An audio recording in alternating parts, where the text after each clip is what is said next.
Legal, Futebol 360 de volta nessa sexta-feira, 27 de dezembro de 2024. O assunto agora é o Grêmio, bate-papo exclusivo com Alberto Guerra, presidente do Grêmio. Se o Grêmio nessa virada de ano tem muitos pontos de interrogação, ninguém melhor que o presidente do clube para responder a esses questionamentos, a essas perguntas. As primeiras serão feitas pelo nosso Gustavo Berton. Que prazer recebê-lo no Futebol 360, recebê-los, você, Berton, e o presidente Guerra. Bom dia, meu amigo. Bom dia, Plihal. Presidente, já deixo para você dar a saudação para o Plihal, primeiramente. Primeiro, bom dia, Berton. Satisfação te ter aqui na nossa arena, aqui na sala da presidência. Queria cumprimentar aí o Bueno, o Donk, meu amigo Plihal. Essa máscara que não me convida mais agora para ir lá no programa, né? Jamais, que isso. Um dia ele se lembra do amigo aqui, né? Mas, brincadeira... É que o senhor traz Luiz Soares, Bright White... Aí não quer saber de mim mais, né? Tá bem. Não, brincadeiras à parte, estamos aqui para tentar, né, responder as questões, falar com o nosso torcedor aí sobre o nosso planejamento para 2025. Bom, presidente, então já começo com a primeira pergunta, que o torcedor do Grêmio está ansiosíssimo para saber, né? O senhor já tem o treinador, pode anunciar o treinador, ou pelo menos já tem algum contrato, pré-contrato assinado? Se fala muito do Gustavo Quinteiros, esse será o treinador do Grêmio para 2025. O que o senhor pode responder a respeito disso? Já começou forte, hein, Berton? Obviamente eu não falo em nomes antes de assinar, né? Mas o que eu tenho dito aí para os teus colegas aí também é que nós temos uma negociação, sim, avançada. A gente entende, né, a ansiedade do torcedor. Nós também gostaríamos de já ter anunciado antes esse treinador, mas a gente está respeitando, né, própria demanda dele, questões familiares e pessoais. E, como eu disse, né, não tem por que duvidar da palavra do próprio treinador, né, que já se empenhou com o clube, inclusive com um aceite, né, na nossa proposta lá, um pré-contrato. Tem uma questão agora de formalidade, né, e de tratar com ele o melhor dia do anúncio. Ele já está participando de algum processo, presidente, de repente de contratação, montagem de elenco? Tem uma conversa já em relação a isso? Assim, Berton, todo o nosso processo, desde a definição de que o Renato, né, decidiu sair, e a gente, primeiro foi a definição do próprio perfil dos treinadores. Nós conversamos com vários treinadores, e ele é um deles, né? E à medida que a negociação também ia avançando, a gente obviamente trata, são questões que até o treinador quer saber do elenco para saber que tipo de trabalho ele pode desenvolver aqui, né? Então acaba avançando, sim, um pouco na questão da qualidade do elenco, dos reforços que precisa, qual é a expectativa dele, a expectativa do clube. E está nesse pé, vamos colocar assim. Algumas coisas para avançar precisa da assinatura definitiva, né, do contrato de trabalho dele aqui com o Grêmio, e o seu anúncio para que a gente possa encaminhar algumas situações. Plihal, sei que vocês têm perguntas também para o presidente Alberto Guerra, e ele está à disposição. Maravilha, Berton, te agradeço. E, presidente, quando o senhor quiser, /puder, ou puder, /quiser, portas aqui escancaradas e tapete vermelho, não, tapete azul, sempre estendido para o senhor. Pelo amor de Deus, as portas da ESPN sempre abertas, as suas entrevistas são ótimas, como a de agora será, já está sendo, na verdade. Eu quero saber o porquê da procura pelo Gustavo Quinteiros. A resposta mais óbvia é porque o sujeito é vencedor, o cara ganhou na Bolívia, foi campeão boliviano mais de uma vez, campeão chileno mais de uma vez, campeão equatoriano e conquistou recentemente o Campeonato Argentino pelo Vélez Sarsfield. Mas pensou-se também no estilo de trabalho, em como ele monta os times. E, por favor, presidente, você pode dizer ao torcedor gremista ser claro, a tinta no papel, no contrato, não pré-contrato, tiver lá, que Grêmio que o torcedor verá? Primeiro, Plihal, obrigado pelas palavras. Eu sei, né, que as portas sempre estiveram muito abertas para o Grêmio, né, e a gente, quando brinca, é porque tem essa intimidade e admira, né, o trabalho de vocês. Tu, como um excelente jornalista, está tentando me induzir no nome do treinador. Eu não falo no nome ainda, são vocês que estão especulando, né? Mas é importante dizer que o trabalho, quando a gente traçou o perfil do treinador lá atrás, ele não é só por ser, não é assim, vencedor, ponto, né?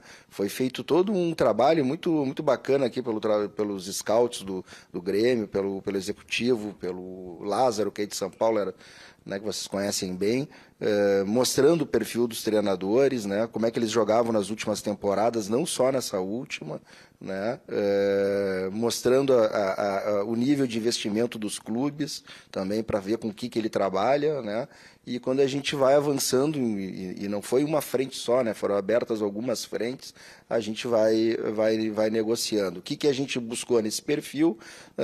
Claro que vencedor é algo que nos ajuda muito, mas assim, a gente vem construindo um trabalho, né, ainda que o Renato tenha saído, a gente tem que reconhecer desde o início da gestão até agora tudo que foi feito, né, a gente quer um futebol construtivo, um futebol intenso, com velocidade. Não conseguimos muito isso nesse 2024 por diversas razões, mas também a gente não pode mudar o perfil totalmente, né, do Grêmio de um ano para o outro. O que a gente quer é continuar construindo, né, continuar dentro de uma linha para que a gente consiga atingir os objetivos que são sempre as vitórias. Rodrigo Bueno. Um prazer falar com o senhor, presidente. Eu tive a honra de estar no Bola da Vez, né, o programa do André Plihal, quando o senhor esteve, né, aqui com a gente, né, na nossa base. Eu queria perguntar, eu tenho algumas informações assim, né, do Grêmio, que o primeiro nome que vocês pensaram foi o do Tite, que o Tite teria dito ao Grêmio que neste momento ele não quer o futebol brasileiro, ele gostaria de trabalhar na Europa ou em alguma seleção que possa ir para a Copa. Depois eu tive a informação que estava quase certo com o Hernan Crespo. E aí, por alguns detalhes, acho que uma demora teria causado incômodo, o Crespo não veio. Aí depois um quase acerto com o Fábio Carille, que eu acho que já tem uma filosofia, um conceito um pouco diferente. E aí acabou não dando certo, o Carille já acertou contra o clube. Depois um quase acerto com o Pedro Caixinha, que aí seria por uma minúcia ali, um detalhezinho no contrato que a coisa não vingou. O senhor confirma esses contatos, assim, e quase acertos com vários treinadores e de características bem diferentes, né? E, inclusive, do Tite, se ele respondeu para o Grêmio que não gostaria de trabalhar no futebol brasileiro nesse momento. Oi, Rodrigo. Prazer falar contigo de novo. Até agradeço a pergunta para a gente poder esclarecer esses pontos que não são verdadeiros. Assim, nós jamais falamos com o Crespo. Tá? Nós não tivemos nenhum tipo de acerto com o Carille, muito embora a gente tenha conversado com ele. Né, como eu falei, a gente conversou com vários treinadores e essas primeiras conversas, elas não dá nem para chamar de entrevista, de conversa para saber opinião sobre o futebol, o planejamento que ele está vendo para a carreira dele, o que ele acha do próprio Grêmio, como é que ele vê a situação, para depois disso a gente pensar em avançar ou não, tá? O Tite, até por ser, né, ter uma identificação muito grande aqui também com o Grêmio, e ele conhecia muito bem o Luiz Wagner, que trabalhou com ele aqui, o nosso executivo na seleção brasileira, houve uma conversa nesse sentido, muito básica, onde ele disse o que ele queria para a carreira dele. Mas com o Hernan Crespo, com o Carille também se conversou nesse mesmo sentido do Tite, mas nunca no sentido de avançar além daquilo que foi conversado. O único que eu confirmaria aí da tua informação realmente foi um entendimento que a gente estava tendo com o Pedro Caixinha e que optou por um outro projeto. Perfeito. Presidente, aqui é o André Donk, prazer falar com você. O Berton abriu, né, até a entrevista lembrando do Soares, que ainda que seja um jogador sul-americano, mas de carreira toda na Europa. A gente falou do Bright White, que também acabou dando muito certo no Grêmio. O Grêmio tem em vista outro atleta ali que jogue fora da América do Sul, que jogue na Europa, inclusive até estendendo a pergunta especificamente um jogador ao Niklas Eliasson, um sueco que tem nacionalidade brasileira e tem se falado como um possível reforço do Grêmio. Mais uma vez, prazer falar com você, presidente. Prazer, Donk, também falar contigo. Eu tenho dito assim de novo, não gosto de entrar em nomes, né, até porque eu não está, né, a gente só anuncia, fala em nomes quando o contrato está assinado. Mas eu diria que com essa modificação que houve no futebol brasileiro, com SAFs e clubes que acabaram aumentando seu poder de investimento e que talvez tenham até maior que o Grêmio hoje em dia, acaba tendo uma escassez de jogadores aqui no Brasil, né? Existe uma oferta maior de clubes e não uma oferta no mesmo nível de jogadores, né? Isso faz com que os clubes se obriguem a olhar outros mercados, como a gente fez agora com o Bright White, né? Acho que não é o caso do Soares. Soares é uma unanimidade, acho que é mundial até, muito embora lá atrás, né, poucos acreditavam que ele renderia o que rendeu aqui no Grêmio, achando que não renderia mais. Mas esses tempos até saiu uma reportagem, acho, no The Economist, né, dizendo que a Liga Brasileira provavelmente seria uma Premier League em pouco tempo. Então, o que tem acontecido, né, com esse aumento de investimento em alguns clubes, né? Desde assumir aqui a gestão até hoje, é impressionante como os valores aumentaram de lá para cá, né? Então isso faz com que tenham muitos clubes com dinheiro no bolso e poucos jogadores capazes de responder à altura desses clubes grandes, né? Então isso faz com que eleve o preço. Então faz com que também a gente saia para fora e tenha um olhar para fora do Brasil, tentando achar outras opções. E, né, em função então, desse crescimento dos clubes, do nível de investimento e de uma remuneração ainda maior, o Campeonato Brasileiro se torna uma liga muito interessante, né, e atraente para jogadores que queiram, né, dar continuidade à sua carreira, né? Então, muitas vezes, como é o caso até do Bright White, não é muito embora seja muito bem remunerado aqui, né, talvez um dos maiores salários do Brasil, mas não é uma questão de dinheiro mesmo, é um desafio, né, trabalhar num país do tamanho do Brasil, uma competição muito dura, né, um país continental, então tem aberto, né, as portas para jogadores nessas características. O que a gente está vendo aí é um número de estrangeiros muito grande, então, né, em vários clubes do futebol brasileiro.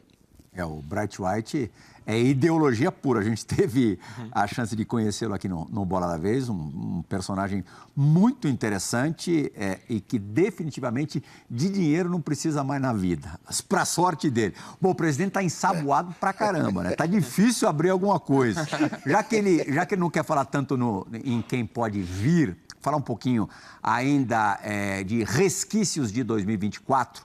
Me lembro que nos nossos resenhas da rodada, os nossos ex-atletas sempre destacavam que no segundo turno o Renato Portaluppi parecia pelo menos, se apresentava muito isoladão ali nas entrevistas coletivas, que eram verdadeiros embates com os repórteres aí de Porto Alegre. Eles detectaram ou acharam que faltou, de repente, uma proteção maior ao Renato. Hoje, passado o campeonato, o alívio de ter ali no final, ter terminado o Campeonato Brasileiro sem o que poderia acontecer de pior, ao contrário, o Grêmio acabou até conquistando uma vaga na Copa Sul-Americana. Como é que o senhor analisa essa reta final desgastante do Renato Portaluppi no clube? Plihal, assim, é verdade que talvez tenha faltado, né, mais comunicação da parte do clube. A gente adotou já nesse ano uma decisão aqui de não falar no pós-jogo. Você sabe que isso aqui é muito tradicional no Rio Grande do Sul, né? Mas eu lembro aí que, se eu não me engano, em São Paulo, isso não existe, essa cultura, há 8 anos, 10 anos, que não sei nem se tem vice de futebol ainda em alguns clubes aí de São Paulo, acredito que não, né? Então a gente adotou isso lá no início do ano, Se pegar o meu primeiro ano que a gente é campeão gaúcho, eu estou na entrevista lá com o Renato, recebo aquele balde de gelo, de água. No segundo, não fui para a entrevista, porque eu estou falando da parte boa, né? Porque a gente adotou essa postura de não falar no pós-jogo, a gente entende que o espetáculo ele é dos atletas e da comissão técnica e que a gente deveria falar talvez em outro momento. E aí que eu faço a minha meia-culpa. Mas aí no mau momento, né, a gente buscou manter essa mesma postura, né? Porque a gente tem que ter uma linha, independente se está bem ou mal, manter essa linha como é feito hoje, eu diria, na quase totalidade dos clubes a nível mundial até. Mas até que depois, no final, né, tendo em vista a situação, a gente, alguns jogos, falou também no pós-jogo, alguns eu, outros o nosso ex-vice de futebol, para tentar, né, nos comunicar melhor e não deixar o Renato tão exposto como tu comentastes, né? Então eu acho que a gente poderia ter melhorado sim nessa parte aí da comunicação. Não sei se a resposta era no final do jogo, né? Porque eu vejo de novo, o evento futebol tem que ser dado, né, aos atletas, aos profissionais que ali estão, né, nós dirigentes, enfim, podemos falar em outros momentos, mas é uma cultura muito forte aqui. Eu fui muito cobrado por isso, por ter, né, inaugurado essa posição de tentar me alinhar com o que é feito de mais moderno, vamos falar assim, não só aqui no Brasil, como em nível mundial. Berton, arremate, por favor, com o presidente Alberto Guerra, dá mais uma apertadinha nele para tentar, nesse final de entrevista, tirar alguma coisa do presidente do Grêmio. Vamos lá, eu tenho duas, Plihal. Duas para a gente encerrar, passar a régua. A primeira, eu quero só voltar no ponto rapidamente do Pedro Caixinha, que o Rodrigo Bueno levantou, e o senhor confirmou que tinha uma negociação. Faltaram alguns detalhes, pelo que a gente soube, de contrato, algumas exigências que o Caixinha fez. E no domingo, quando sai a notícia que ele acerta com o Santos, o Grêmio esperava uma resposta do Caixinha. Houve um certo desrespeito dele por parte do Caixinha em relação ao Grêmio? O senhor se sentiu desrespeitado em determinado momento? Porque houve um acerto duas vezes. O senhor tinha a palavra que ele estava acertado com o Grêmio, de repente ele não acerta e acerta com o Santos. O senhor se sentiu um pouco desrespeitado? E foi isso mesmo? Foram exigências do treinador que acabaram não dando certo para a chegada dele? Sim, não me sinto desrespeitado, entendo, é uma negociação, né? Não havia assinatura nem proposta, né? Mas assim, o que eu posso dizer é que todas as exigências foram aceitas, o contrato estava pronto por 48 horas, né, para ser firmado, quando a gente estabelece um prazo, não vai passar daqui porque chega, né? Foi quando aí houve o rompimento e 2 horas depois anunciado no Santos, sinal de que isso já havia, né, uma negociação do outro lado e que está tudo certo, não tem problema. Eu acho que para todos os treinadores, no início da conversa, muito embora o Grêmio seja um dos melhores pagadores de treinador no Brasil, né, pelo que eu tenho informação, a gente sempre diz que para vir para o Grêmio não é dinheiro só, tá? É um projeto, é um clube que a gente quer que quem venha para cá venha com vontade e não por dinheiro. Nós não entramos em leilão e nós temos algumas regras nossas que a gente entende que, enfim, não é só os treinadores, nem brasileiros, nem estrangeiros, mas que precisam se adequar, né? Assim como quando eu visito a ESPN e outros lugares, também me adequo às regras da casa deles. Então, foi isso. Mas eu posso dizer que o contrato estava só esperando as assinaturas para poder ser anunciado e ele, enfim, achou por bem aceitar outra proposta. Tudo bem. O Pedro já me mandou mensagem aqui que precisa encerrar por causa de tempo, o programa está estourado lá, então foi só rapidamente, 6 reforços. Foi isso que foi prometido para o próximo treinador, é isso que o Grêmio espera? Rapidamente, só para a gente Eu não gosto de falar em números, porque pode ser mais ou menos, mas assim, o que a gente pode dizer é que 2 já com certeza, que foram os que encerraram a carreira, Fábio e Jeromel, precisam repor. Alguns a gente não sabe se vão ficar, né, em função, tem que discutir com um novo treinador, e precisamos de outros reforços. Então, não vai ser um número muito longe desse, não. Tá bom. Então, é por aí que o Grêmio vai passar a montagem e essa reformulação que o Grêmio está fazendo, Plihal. Muito obrigado, dupla. Um ótimo 2025 para os dois, ótima virada de ano. Tudo do melhor, sempre aguardando o presidente ano que vem por aqui. Fora o esporte, agora a gente precisa, como disse o Berton, rapidamente fazer a última parada do F360.